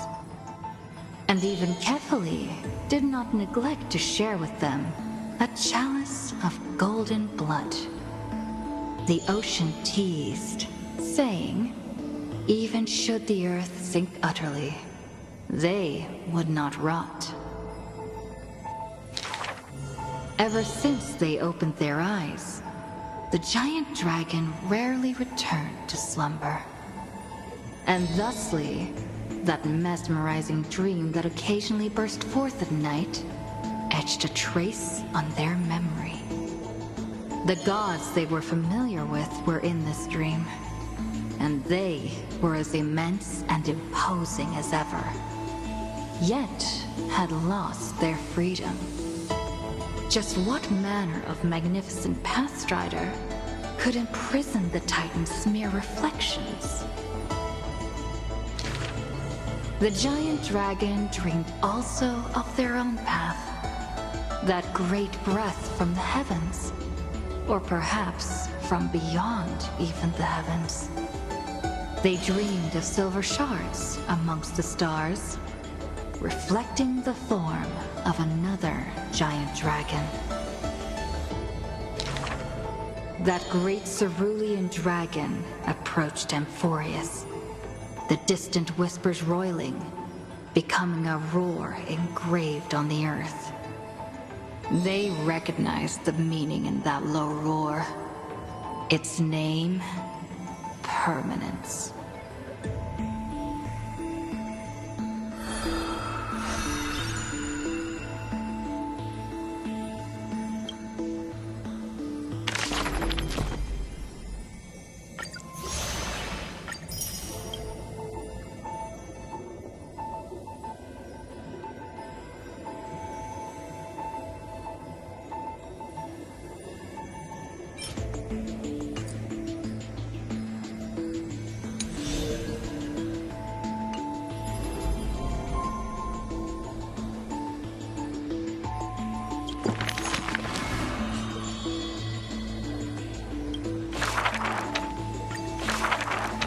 The black tide that blotted out the sky surrounded the city walls.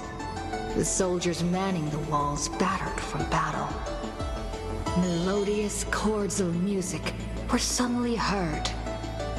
A single swordmaster had overcome the waves of enemies. The song flowed from betwixt the blades, breaking through formations as a dorsal fin cleaving the waves. When the last wicked beast finally fell, shattered into pieces amidst the sword's dance, the Frostblade bore no trace of blood. The legions of heroes under my command are as vast as the sea, yet lack a formidable sword banner. The commander extended a hand, inviting the musician to join. Should a fish separated from its school glimpse a faint glow, it will swim toward the light. The swordmaster clasped the commander's hand as though gently grasping the hilt of a keen blade. When the spray of her waves extinguished the fires of war from the holy city, a golden name was engraved upon the stone pillars. The former commander burned the crown to become king. High Sealands, brave in battle, triumphant in command, I grant you the title Dux Gladiorum. Let us all forge ahead together. During the banquet after the battle, the weaver tailored for her a splendid dress, and the commander poured her honey brew. Her golden-blooded comrades gathered about her, chanting her new name, urging her to play that splendid music. The candlelight danced and mingled with flowing drink, swords and song ringing out in unison. Yet none knew that was once a lonely melody from the deep sea.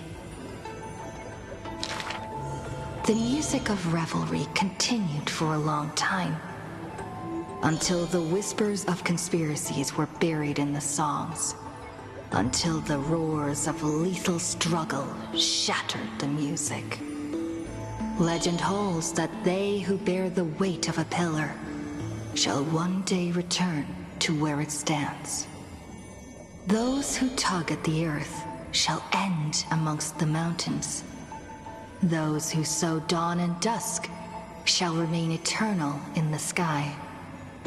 And she would once again return to the pitch-black sea. And she would once again sing her music alone. The bountiful ocean, with the banquets of bygone days, stir as futile bubbles at the bottom of a glass. Many years later, the song once played by that swordmaster was played by future generations in the Holy City. The people knew the demigod of the seas was still a noble captain. She possessed peerless swordsmanship and a song that is passed down through the ages. It was just that she had long since vanished. Guests at the banquet sometimes spoke of her, but it was only a prayer between their cups. High Sealands, melody of the waves, bless our night that we may drink deep and dance till dawn.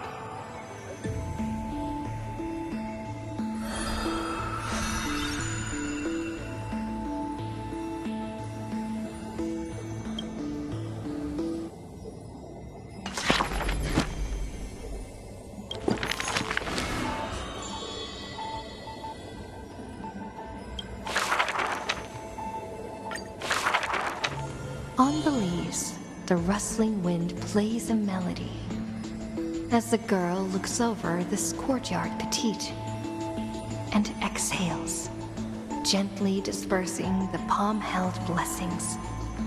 The entire yard is lit softly, like a dandelion bathed in sunlight. Is this courtyard a tad too small? It's okay, Clementine. As long as it provides warmth plenty. The girl makes the courtyard tidy, and in the Evernight lands outside the Holy City, there is now a light curing souls' maladies. The girl's skills can bring forth miracles, but today she welcomes a patient quite special. Welcome to the Twilight Courtyard. How can I help you? The gravely patient shakes their head. The end times are coming, and we all wander more and more.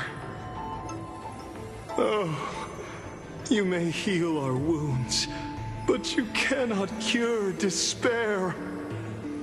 The girl watches the patient leave, and her heart swells in sorrow. Clementine, prepare some things with me. I want this place to be brighter tomorrow. The redhead child takes the girl's hands. Long time no see, Hyacinth. Are you here in Akama for a visit, or do you need help from us? The girl recounts her needs. I want some shining things, even if they are considered junk. Multicolored paper bags, crystal clear glass, cottons variously dyed, and jingling wind chimes. The girl brings them back to the courtyard and spares no effort to decorate all around. And when some fireflies wander in, the girl is all smiles. Little ones, thank you for your light. The patient returns here and opens their eyes wide. Multicolored dreams on the rooftop now reside, and the lawns contain the sweet whispers of sunlight. A soft breeze passes with no hint of cold, only serving to wake the playful chimes and ocarinas of delight. Wow, there's light everywhere. What a warm place. The news is soon spread by the grove, and people with empty hearts visit in droves. The girl prepares candies and tea and listens to every visitor's complaints. People say there was once a star called the sun in the sky, but now that star is no longer there. People say that Aquila took away the world's light, but they still left behind a heart bright to illuminate this happy dream in the night. Like the blizzards in the month of mourning, doth calamity fall, burying warmth and dawn's calls. Orderless tides swallow up the grove of reason, and that tiny healing haven is also extinguished, broken and barren. When the girl, far from home, hears of such grave news, the wind brings her a moment of confusion. But it also evaporates the tears that briefly sparkle into being, and the girl still smiles, bright and happy. Soon, the people of Akama see once again the girl collecting more pieces and tokens, wanting to rebuild that pure haven. But she never realized that wherever she stood, she herself was that holy courtyard, that light-filled haven.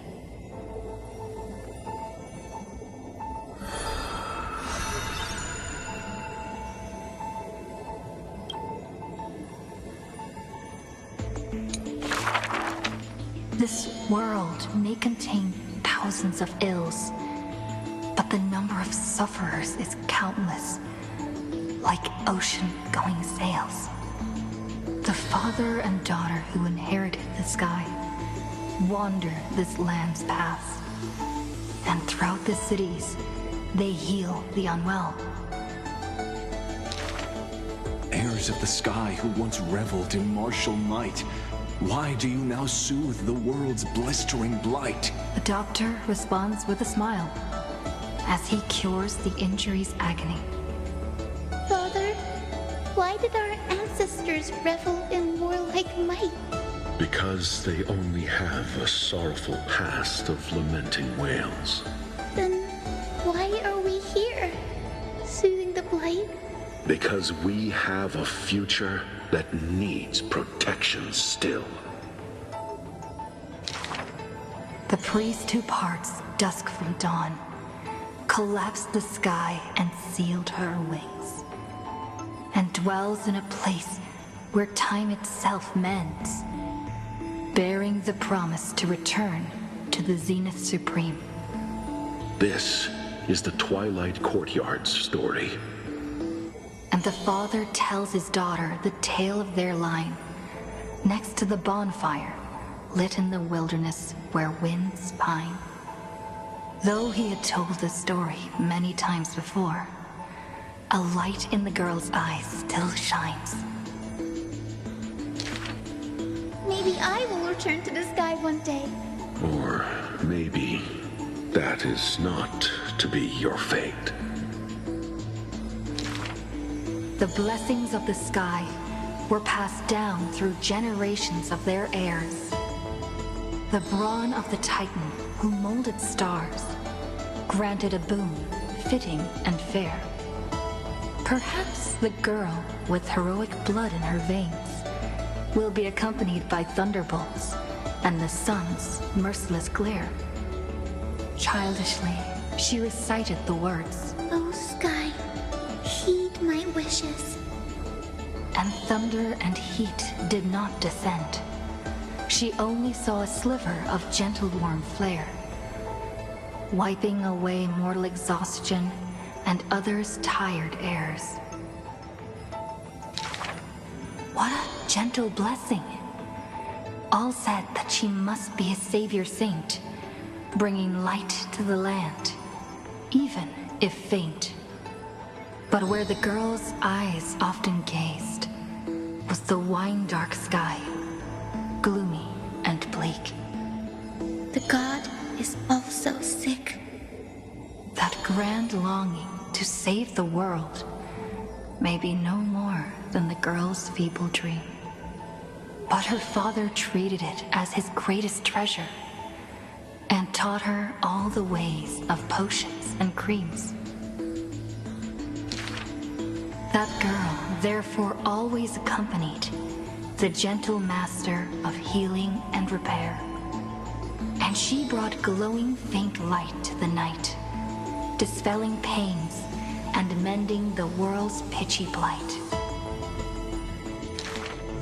Father and daughter often rested in the silent courtyard under the giant tree. Yet today, at that place, only one solitary figure can be seen. On that night, the healer spoke to a visitor throughout the night. On that morning, he bid farewell to his daughter for the first time. He will heal the ill at a faraway place, where the end of days approaches, and no family of his should follow. You have learned the craft of healing and understood the blessing, but a light more radiant still is needed to heal the entire world. The departed healer never returned, and the girl never left. And that rather lonely courtyard stayed silent as it was before.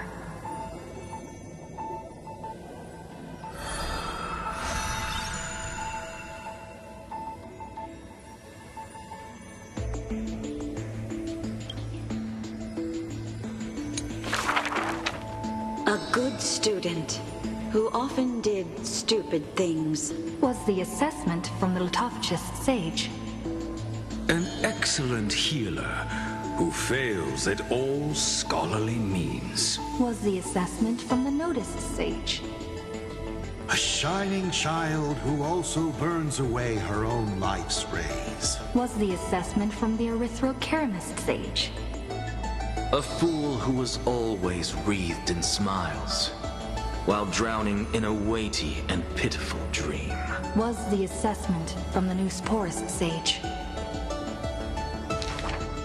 The girl had visited all the schools during her time studying at the Grove. She refused to become a scholar, despite her exemplary grades.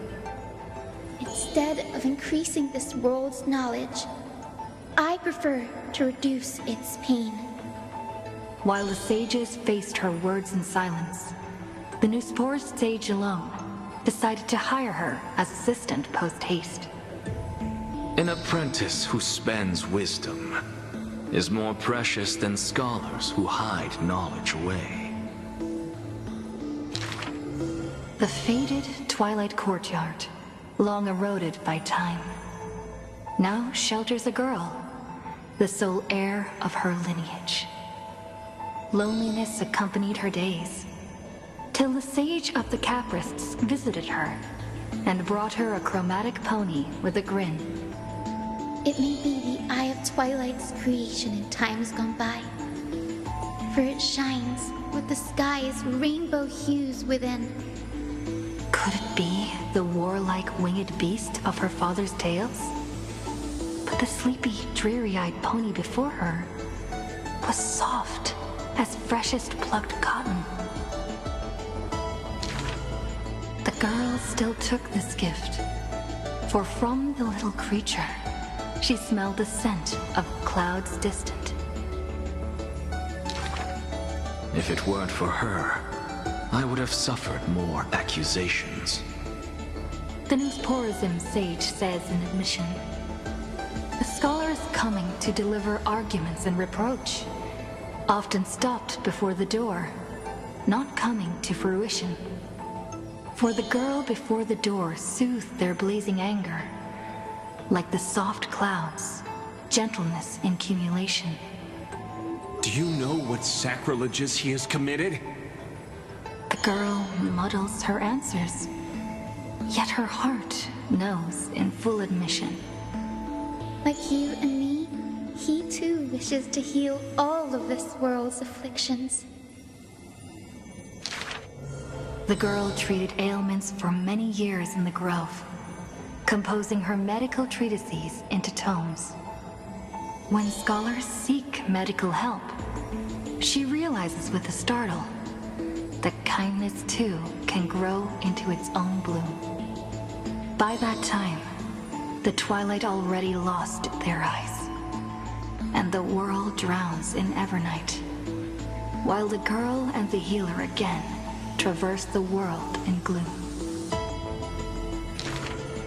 Seeing the golden thread and ivy in the night, though it has been long since she recalled her past, she once again thinks of her childhood dream. Should the sun be dimmed by destiny's decree, then the dawn that heals the world I shall replace.